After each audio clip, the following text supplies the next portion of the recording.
Desde os primórdios do tempo, sempre se foi pensado em que o homem pudesse voar. Desde a Grécia Antiga, com o sonho de Ícaro, até os tempos atuais. Voar só poderia chegar a um ponto, que é facilitar o tempo e a rapidez de entrega, onde é que se inicia o fator do modal aéreo, que será tratado aqui nesse vídeo.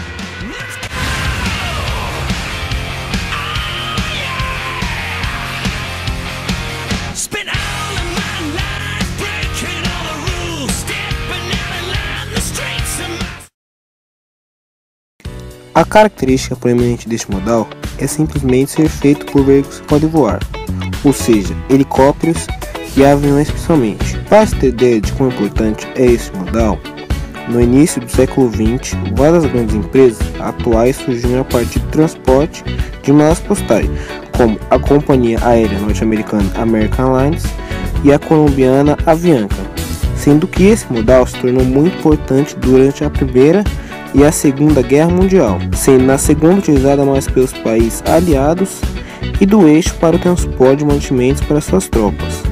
Geralmente, os transportes são feitos por aviões modificados, que antes eram utilizados para transporte de passageiros.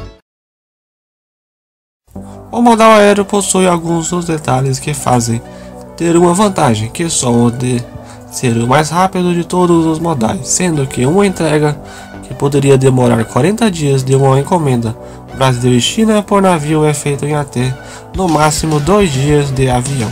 Sendo um dos mais seguros e com maior comodidade, existe outro fator, considerado como o mais rápido e mais seguro para entregas que são classificadas como de alto valor. Porém, esse modal existe uma grande quantidade de desvantagens. Uma delas é a questão do ruído causada pelos motores. Para se ter uma ideia, irá se utilizar como exemplo o modelo de avião supersônico francês Concorde, que causa um incômodo tremendo para os moradores da região.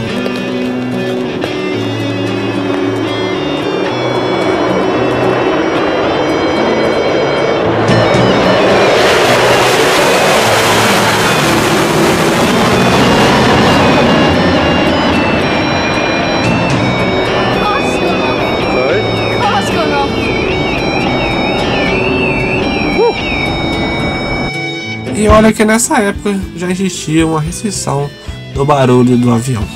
No Brasil existe esse fator, mas com o Boeing 727F, que é o último a operar no país pela Rio Carga.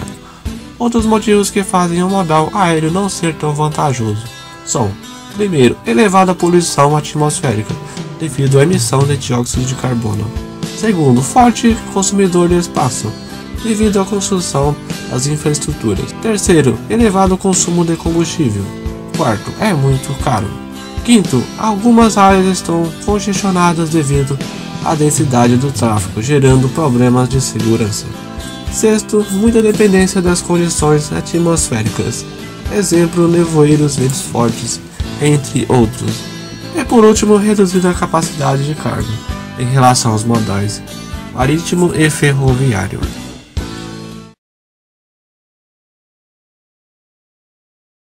Para poder trabalhar na área, é necessário se fazer um curso de auxiliar de rampa, pois, devido à sua complexidade e também do tempo entre um voo e outro, custa muito para a empresa. É necessária agilidade e também saber lidar com várias situações no dia a dia, com o que está sendo transportado e qual o tipo de aeronave que vai à carga. Podemos usar de exemplo o modelo ucraniano Antonov AN-225, que precisa de uma operação especial em todo o aeroporto para fazer o carregamento nele. Também se pode aprender mais sobre a rotina do transporte no documentário Aeroporto de Dubai, que demonstra a rotina do maior aeroporto de operação do mundo. Os órgãos intervenientes no transporte de cargas no país é a ANAC, que é a sigla para Agência Nacional de Aviação Civil, que tem o respaldo da aeronáutica, que usam de base os códigos regidos pela IATA, Associação Internacional de Transportes Aéreos, e o ICAO, Organização Internacional da Aviação Civil. Para falar sobre os tipos de aeronaves, primeiro temos que dividir em duas categorias, comercial e militar, começando pela militar. A aviação militar é composta por aviões e helicópteros, basicamente. Os dois veículos são utilizados para transporte de mantimentos e também de tropas para operações. A aviação comercial é composta principalmente por aviões de curto, médio e longo alcance. Na questão de aviões, existe a divisão de modelos baseada em seus motores que são turbohélices, jatos, trijatos, jumbo e superjumbos. A diferença entre ambos são: turbohélice. Qualquer aeronave em que seu motor é composto por hélices, utilizando principalmente em voos regionais e ou países com dimensões pequenas. Jatos. Aeronaves com dois motores que podem ser modificações de aeronaves já operadas por outras companhias, mas na configuração de passageiros. A única exceção para a regra são os modelos Avro RJ-85 ou com as mesmas semelhanças, que essas aeronaves detêm 4 motores. Trijatos. Aeronaves com 3 motores que são mais utilizados por companhias aéreas responsáveis pelo transporte de carga, por esse ter um maior espaço que os outros jatos comuns, além de ter um alcance maior, fazendo com que empresas como a norte-americana FedEx detenha a maior frota de trijatos no mundo. O modelo mais famoso dessa configuração são os McDonnell Douglas MD-11 e o Douglas DC-10. Jumbos.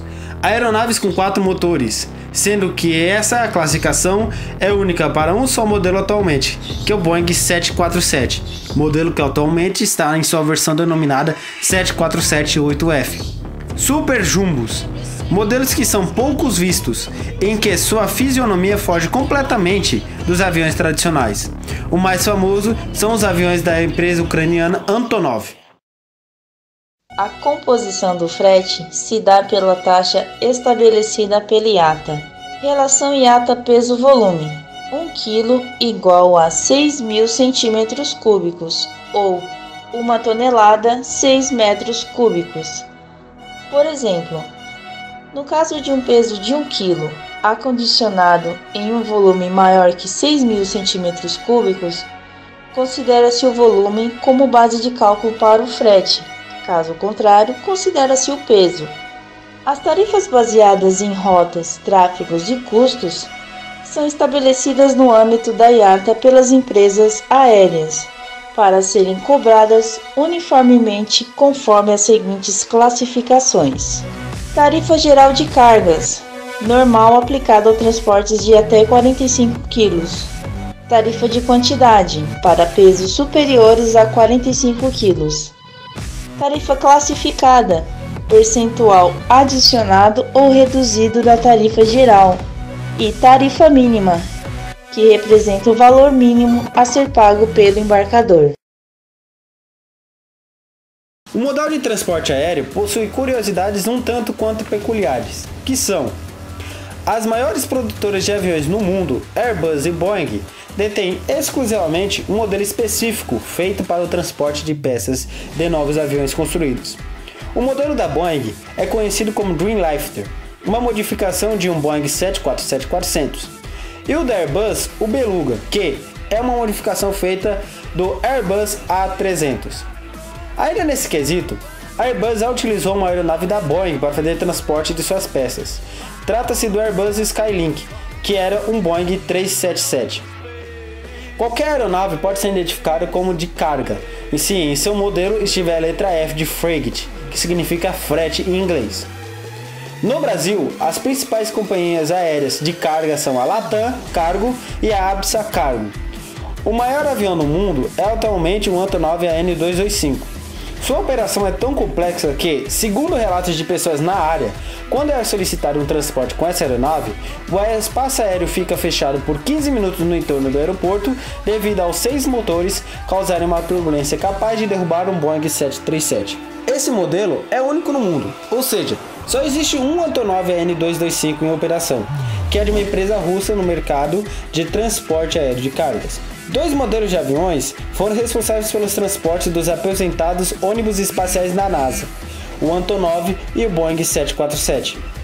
No Brasil, só existiu um acidente que foi ocorrido por um avião de carga, que foi o voo 801 da Transbrasil em 1989 na cidade de Guarulhos, onde a aeronave vinda de Manaus, capital do Amazonas, se chocou em solo durante sua aproximação, matando toda a tripulação.